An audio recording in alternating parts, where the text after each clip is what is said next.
Estamos contentos de estar hoy. ¿Cuántos están contentos y alegres de estar en la casa del Señor? Amén.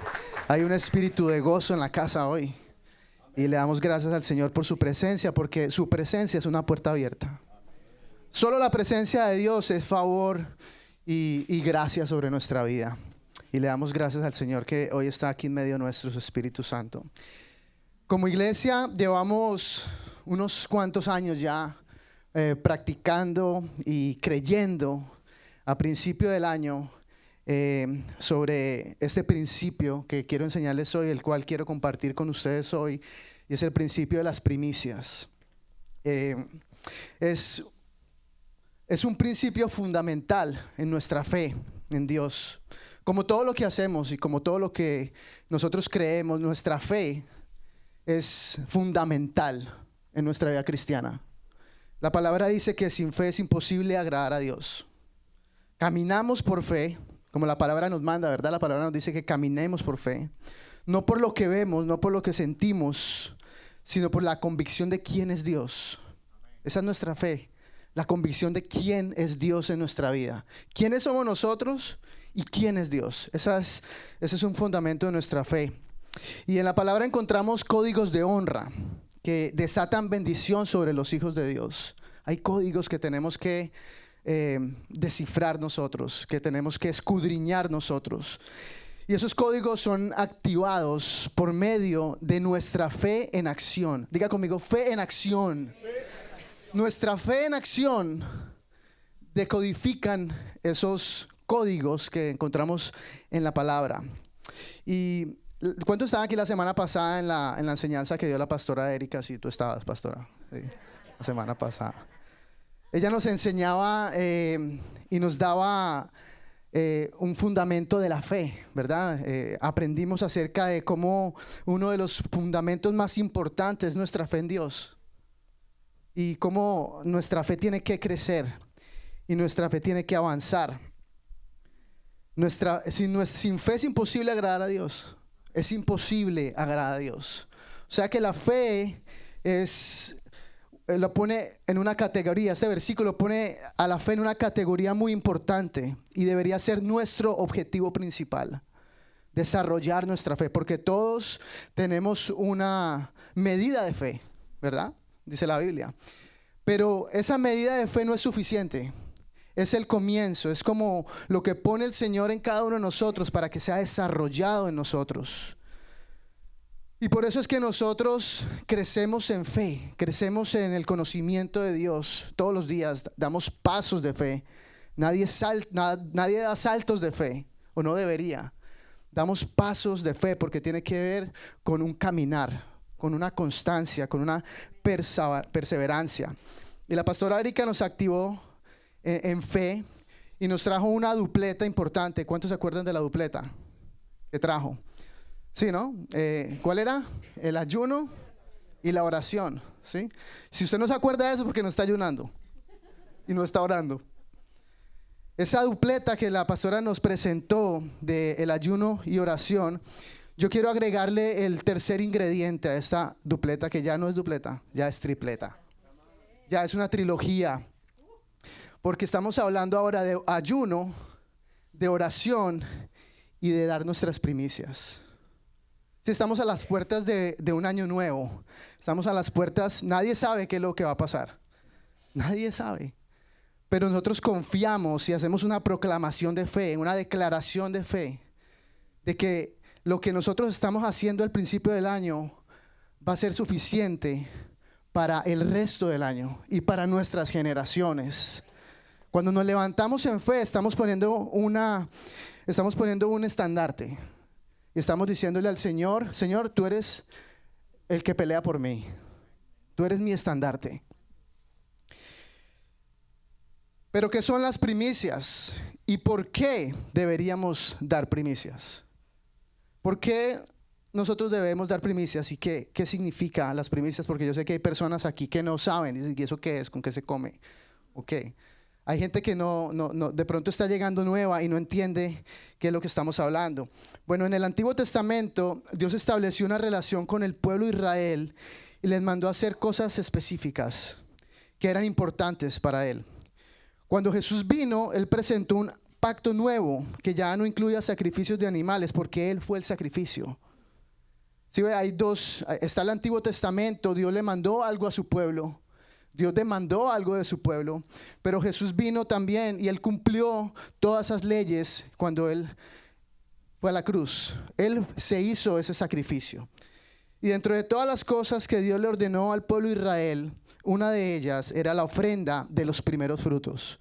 Y para Dios esto era muy importante. Y eso lo vamos a ver en Levítico 23, del 9 al 14.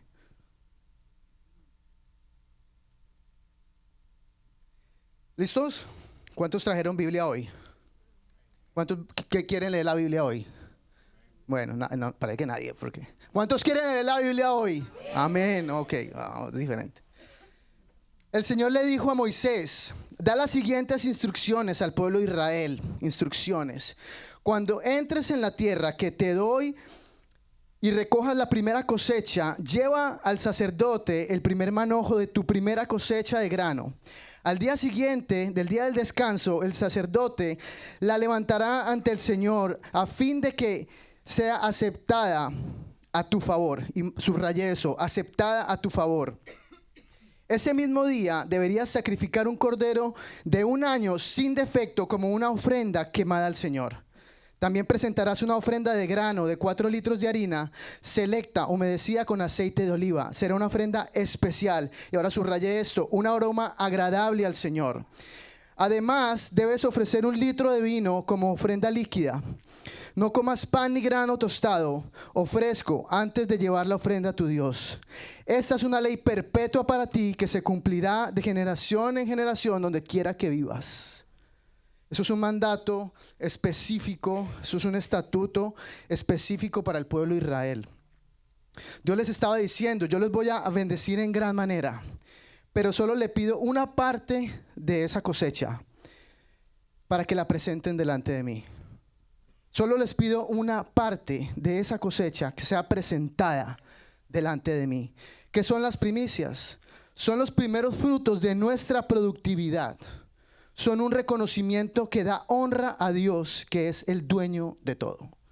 Esas son las primicias. ¿Y por qué deberíamos dar primicias? Bueno, la definición bíblica de primicias en el Antiguo Testamento significa una promesa por venir. Esa es la definición bíblica de la palabra primicias. Pero alguien podría decir: esto fue un mandato para el pueblo, yo no tengo por qué obedecer esto. Esto fue un mandato dado al pueblo de Israel, ¿por qué tengo yo no tengo que dar ofrenda? Y hay mucha gente que lo piensa, y es verdad, es verdad. Usted no está obligado a dar ofrenda, no tengo obligación. Pero mire lo que dice Romanos 15:4.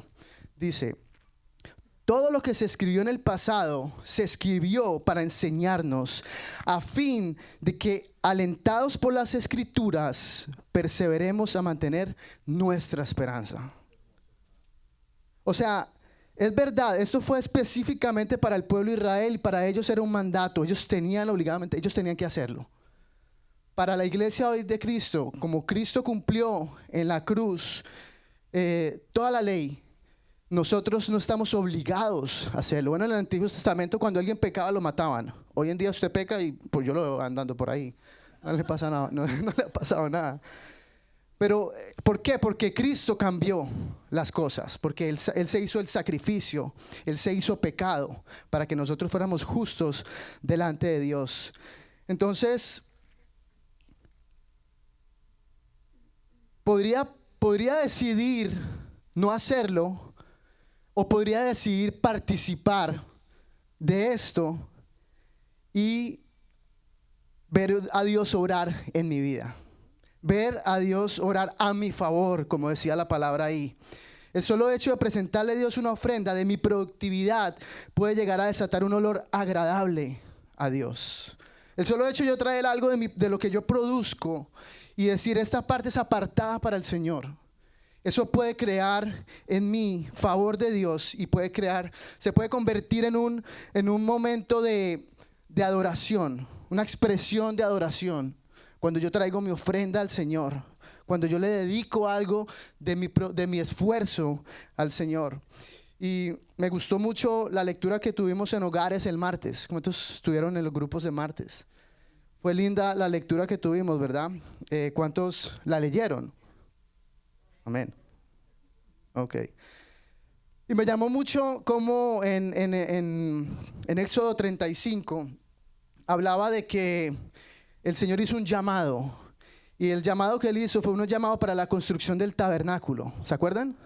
Y entonces Dios dijo, escoge a todo generoso de corazón. Qué lindo eso, ¿no? O sea, el Señor miró y dijo, él sabe quiénes son los generosos de corazón. Y escoge a los generosos de corazón, porque con ellos voy a construir el lugar de mi presencia. Con ellos voy a construir el lugar donde yo me voy a manifestar. Y dice que entonces la gente respondieron de forma voluntaria. Qué bello, o sea, no tenían que obligarlos. Eso no fue una ofrenda obligatoria. Eso fue una ofrenda voluntaria. Y dice que ellos comenzaron a traer esas ofrendas y que las trajeron con una actitud de corazón alegres. O sea, traían, y cada cual de acuerdo a lo que tenía, traía. Probablemente unos no tenían mucho, pero traían lo que tenían, y habían otros que traían sus capacidades. Comenzaban a coser y comenzaban a forjar el hierro y a hacer todo lo que tenían que hacer de acuerdo a sus capacidades. Y dice que llegó un momento donde había tanta abundancia, la gente trajo tantas cosas que que a Moisés le tocó decir, hey, ya, paren porque ya hay demasiado, no podemos. Imagínense, yo me imagino el que venía con su ofrenda. Bueno, está bueno, problema. Yo que venía con todas las intenciones. Pero fue tan tremendo que la abundancia era tanta, la gente se movió tanto. Y acuérdense que en versículos pasados ellos le habían hecho un becerro de oro y habían adorado. Yo me imagino que la convicción de la gente estaba tan fuerte que dijeron, no, ahora vamos a hacerlo correctamente. Porque para eso fue que el Señor lo sacó con todo su oro de allá, para construir su tabernáculo, para construir su lugar de presencia. Entonces ese era el momento donde ellos tenían que traer todo el oro y tenían que traer toda la ofrenda. Ahora imagínense que Dios haga eso otra vez. Imagínense que Dios diga, y Dios bendiga tanto a su iglesia, a su pueblo, que comience a pedir ofrendas y que sea tanta la ofrenda que haya que decir, hey muchachos, saben que tranquilos, no tienen que traer más porque es tanto lo que hay. Imagínense que usted sea tan bendecido que todo lo que usted da le diga, no, mira, ya no necesitas traer más porque ya hay suficiente en la casa. Yo no sé eso. Si usted no lo cree, si uno cree que Dios puede hacer eso, entonces nos falta crecer en fe. Nos falta experimentar más la presencia de Dios para que podamos responder a eso. Necesitamos responder a eso. Dios nos va a poner nuestra fe en prueba. O sea, nuestra fe va a ser probada. Quiero que sepa que hay una prueba que viene de fe sobre cada uno de nosotros, porque eso es lo que Dios hace con los que ama. Dios nos prueba, Dios prueba nuestra fe, a ver en qué nivel estás, a ver dónde estás. Eso lo hace el Señor, porque hay una promesa por venir. Hay una promesa por venir. ¿Cuántos creen que hay una promesa por venir? ¿Cuántos están esperando promesas de Dios? Que saben que están ahí, que saben que hay algo que se está moviendo y saben que el Señor lo va a hacer. Bueno, su fe tiene que estar cada vez más hacia eso. No podemos dejar que la incertidumbre, que la incredulidad nos retrase y pongamos a nuestros ojos en el pasado. No, vamos a ver lo que el Señor va a hacer en el futuro. Vamos a estar firmes en la promesa de lo que Dios va a hacer. La fe era algo de lo que Jesús más le impresionaba de algunas personas. Algo que impresionaba a Jesús, como enseñaba la pastora, era la fe que tenían las personas. Pero también la poca fe era algo, voy a decir colombiano, le sacaba la piedra al Señor.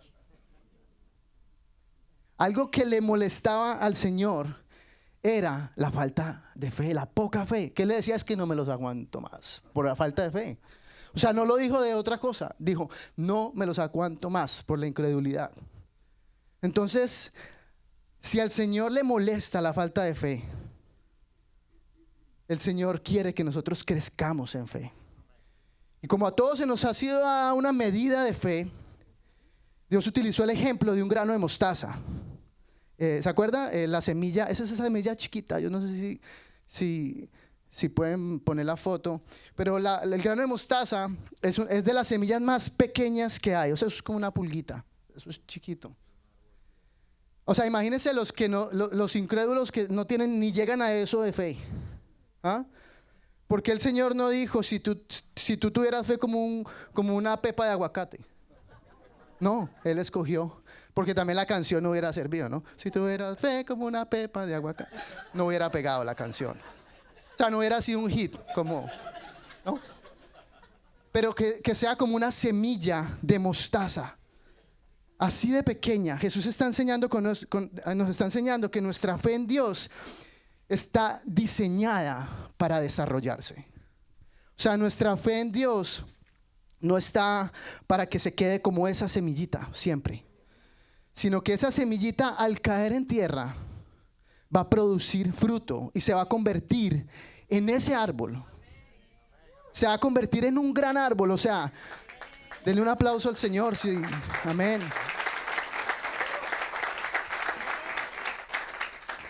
Nuestra fe tiene que desarrollarse para llegar a eso. O sea, cuando conocemos al Señor y nuestro entendimiento de Dios es activado, entonces nuestra fe comienza a desarrollarse. No podemos quedarnos estancados en un nivel de fe, sino que esa fe, paso a paso en nuestra vida constantemente, tenemos que crecer en esa fe y creer más de lo que Dios nos dice, de sus promesas, creer cada vez más, no saltos de fe, pasos de fe, porque caminamos por fe. Y en este camino de nuestra fe es puesta a prueba. La fe va a ser puesta a prueba. Y de diferentes maneras y en diferentes momentos. Y es por eso que nosotros a principio de año tomamos la decisión de hacer una proclama, una declaración. Y decimos: Señor, vamos a traerte una ofrenda, porque tú eres nuestro proveedor. Porque tú eres quien nos sostiene. Lo has hecho, lo has venido haciendo, lo seguirás haciendo y mayor abundantemente. Hacemos esa declaración como un anticipo de que creemos que Dios va a hacer algo poderoso en nuestras vidas.